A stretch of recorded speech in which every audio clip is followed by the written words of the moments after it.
প্রস্তুতি নেন, মাঠে থাকেন, সংগঠন করেন। কিন্তু পৃথিবীর ইতিহাসে স্বাভাবিকভাবেই এরকমের গণ অভ্যুত্থান, গণ বিপ্লবের পরে পরাজিত শক্তির অস্তিত্ব বিপ্লবীরা রাখে না। যদি আপনি রাখেন, এরাই আপনার জন্য ভবিষ্যতে কাটা হয়ে দাঁড়াবে, যন্ত্রণায় ভোগাবে। কাজেই আওয়ামী লীগ নিষিদ্ধের জন্য অন্যান্য রাজনৈতিক দলকে আমরা অনুরোধ করব, আওয়াজ তুলেন।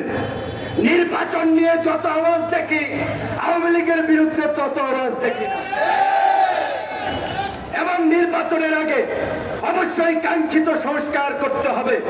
শুধুমাত্র একটা নির্বাচনের জন্য, কাউকে ক্ষমতায় বসানোর জন্য, কাউকে এমপি, মন্ত্রী, কাউন্সিলর, মেয়র বানানোর জন্য, কারো অবৈধভাবে টাকা পয়সার মালিক হওয়ার জন্য এই দেশের সাধারণ মানুষ বন্দুকের নলের সামনে দাঁড়াইয়া যুদ্ধ করে নাই, জীবন দেয় নাই। সংস্কার করতে হবে। অবশ্যই সেই সংস্কার হবে জাতীয় ঐক্যমতের ভিত্তিতে। আজকে জাতীয় নির্বাচনের মতো একটা বড় কর্মযজ্ঞ করার জন্য এই প্রশাসন কতটুকু ফিট আমরা জানি না। তার জন্য জাতীয় নির্বাচনের আগে স্থানীয় নির্বাচন দিয়ে আমরা প্রশাসনের ফিটনেস পরীক্ষা করতে পারি। আমরা প্রশাসন এবং নির্বাচন কমিশনের নিরপেক্ষতা যাচাই করতে পারবো।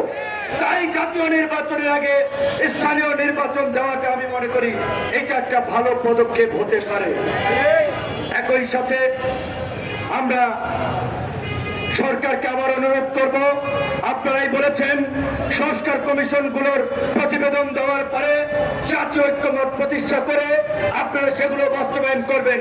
সংস্কার কমিশনগুলোর প্রস্তাব ইতিমধ্যেই প্রধান উপদেষ্টার টেবিলে আগামীকালকে সমস্ত রাজনৈতিক দলকে নিয়ে জাতীয় ঐক্যমতের সংলাপের ডাক দেওয়া হয়েছে।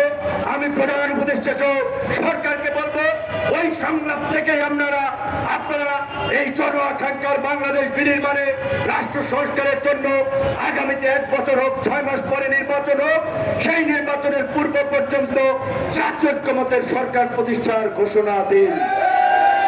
যেহেতু মিছিল করবে, বক্তব্য লং হয়ে গেছে অনেকেরই, এখন আমরা মিছিলটা শুরু করতে চাই। ধন্যবাদ।